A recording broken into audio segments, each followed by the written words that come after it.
Assalamualaikum warahmatullahi wabarakatuh. Bagaimana kabarnya anak-anak? Hari ini kita bertemu lagi dengan saya, di mana hari ini kita akan mempelajari mengenai otomatisasi tata kelola kepegawaian. Dulu di kelas 11 kalian sudah mendapatkan mengenai apa itu otomatisasi tata kelola kepegawaian, dari mulai hakikat, administrasi kepegawaian, indikator-indikatornya, regulasi, bagaimana cara penarikan pegawai, bagaimana cara pemeliharaan, sampai pada pemutusan hubungan kerja dari seorang pegawai. Nah, sekarang menginjak di kelas 12, kita akan mempelajari mengenai yang pertama adalah disiplin pegawai. Jadi, yang akan kita pelajari hari ini adalah kompetensi dasarnya mengenai 3.13, yaitu menerapkan disiplin pegawai, dan 4.13 melaksanakan disiplin pegawai. Nah, yang pertama kita akan bicara mengenai disiplin kerja.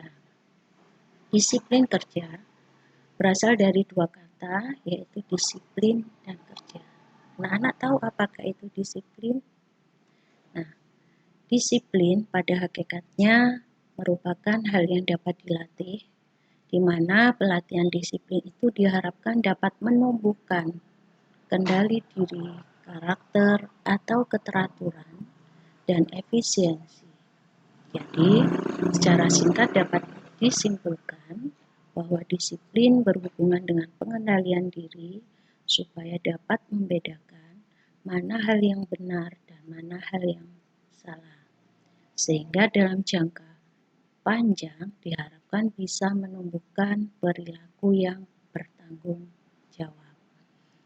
Namun di masyarakat pada umumnya disiplin identik dengan suatu hukuman, meskipun arti yang sesungguhnya tidaklah demikian, karena disiplin bisa dilihat dari berbagai macam aspek. Selanjutnya kita akan bicara mengenai kerja.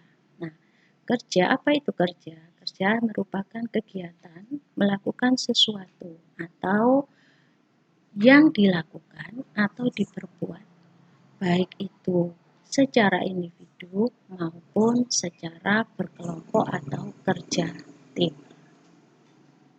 Nah, kesimpulan yang dapat kita ambil bahwa disiplin kerja pegawai merupakan sikap atau tingkah laku yang menunjukkan kesetiaan dan ketaatan seseorang atau sekelompok orang terhadap peraturan yang telah ditetapkan oleh instansi atau organisasinya, baik yang tertulis maupun yang tidak tertulis, sehingga diharapkan pekerjaan yang dilakukan itu efektif dan efisien.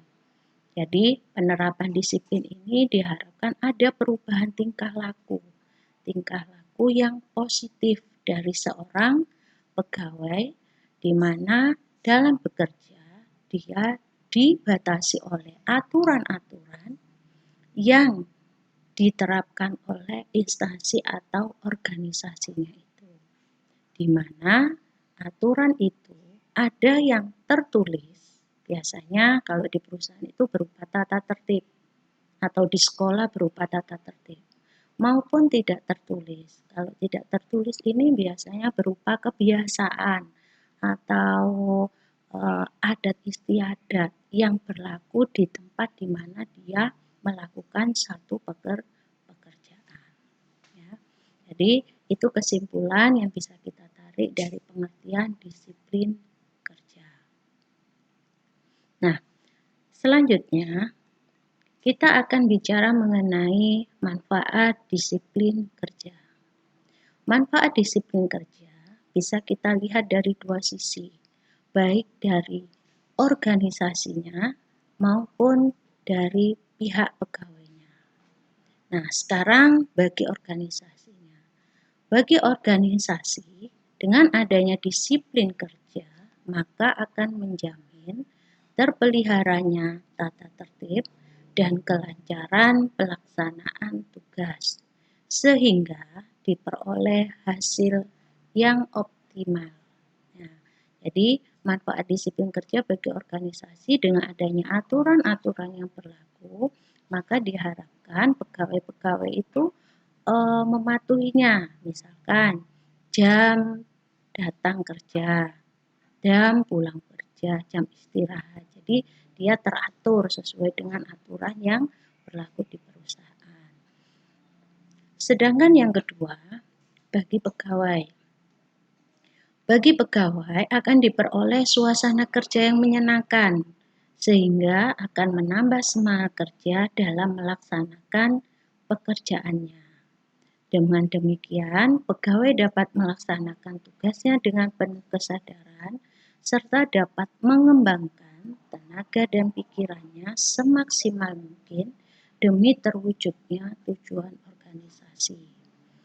Nah, manfaat disiplin bagi pegawai di sini, pegawai itu ada yang membatasi, ada aturan sehingga mereka tidak seenaknya sendiri untuk melakukan pekerjaannya. Misalnya kalau sudah ditentukan waktunya bekerja mulai jam 7, pulang jam 4, berarti dia jam 7 sudah mulai start bekerja. Itu dilakukan oleh semua orang atau semua pegawai yang ada di instansi tersebut. Jadi tidak ada yang mereka seenaknya sendiri karena ada aturan-aturan atau disiplin yang diterapkan oleh perusahaan tersebut. Selanjutnya, kita bicara mengenai tujuan disiplin kerja. Kedisiplinan diartikan bila mana karyawan selalu datang dan pulang tepat pada waktunya, mengerjakan semua pekerjaannya dengan baik, mematuhi semua peraturan perusahaan dan norma-norma sosial yang berlaku. Dengan dilakukan pembinaan disiplin kerja karyawan yang baik, maka semangat kerja, moral kerja, efisiensi, dan efektivitas kerja karyawan akan meningkat. Jadi tujuannya di sini, tujuan akhir daripada penerapan disiplin adalah efektivitas, efisiensi, produktivitas daripada karyawan agar lebih meningkat. Karena itu disiplin sangat penting untuk pertumbuhan suatu organisasi, terutama untuk memotivasi pegawai agar dapat mendisiplinkan diri dalam melaksanakan pekerjaan, baik secara perorangan maupun kelompok. Nah, jadi nanti akhirnya tujuan disiplin ini bisa menguntungkan dari kedua belah pihak, dari pegawainya sendiri maupun dari organisasinya tersebut. Nah, dengan demikian, apabila dua pihak itu melakukan kedisiplinan kerja dengan baik, maka bisa meningkatkan produktivitas daripada karyawan atau pegawai tersebut, di mana produktivitas akan meningkat, maka yang diuntungkan juga pihak perusahaan. Nah, itu tujuan disiplin kerja. Selanjutnya, kita akan mempelajari pengaruh disiplin kerja terhadap hasil kerja. Kalian bisa melihat bagan di sini apabila disiplin kerjanya tinggi dari seorang pegawai, maka nanti hasil kerjanya akan memuaskan. Karena apa? Karena dia bekerja semaksimal mungkin dengan motivasi yang tinggi, dengan semangat yang tinggi, dengan etos kerja yang tinggi, maka hasil dari pekerjaan itu nanti akan memuaskan atau sesuai dengan targetnya. Yang kedua, apabila disiplin kerja rendah, maka hasil kerja tidak memuaskan. Contoh disiplin kerja rendah, dia datang sudah siang hari, pulang belum waktunya pulang, maka dia akan bekerja dengan seenaknya sendiri. Kalau dia sudah bekerja seenaknya sendiri, otomatis dia tidak akan bisa mencapai target yang diharapkan baik oleh dirinya maupun oleh pihak perusahaan. Jadi berkaitan antara disiplin dengan hasil kerjanya. Nah, itu anak-anak pengaruh disiplin kerja terhadap hasil kerja. Nah, anak-anak demikian pemaparan materi untuk hari ini. Apabila nanti ada sesuatu atau materi yang belum paham, boleh kalian tanyakan kepada saya. Jangan malu untuk bertanya, tetap semangat untuk belajar agar kalian bisa mencapai tujuan atau cita-cita yang kita inginkan bersama.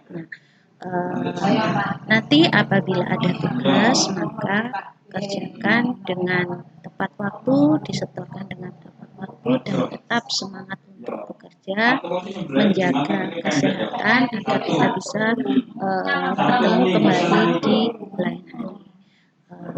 Saya rasa sekian. Terima kasih. Wassalamualaikum warahmatullahi wabarakatuh.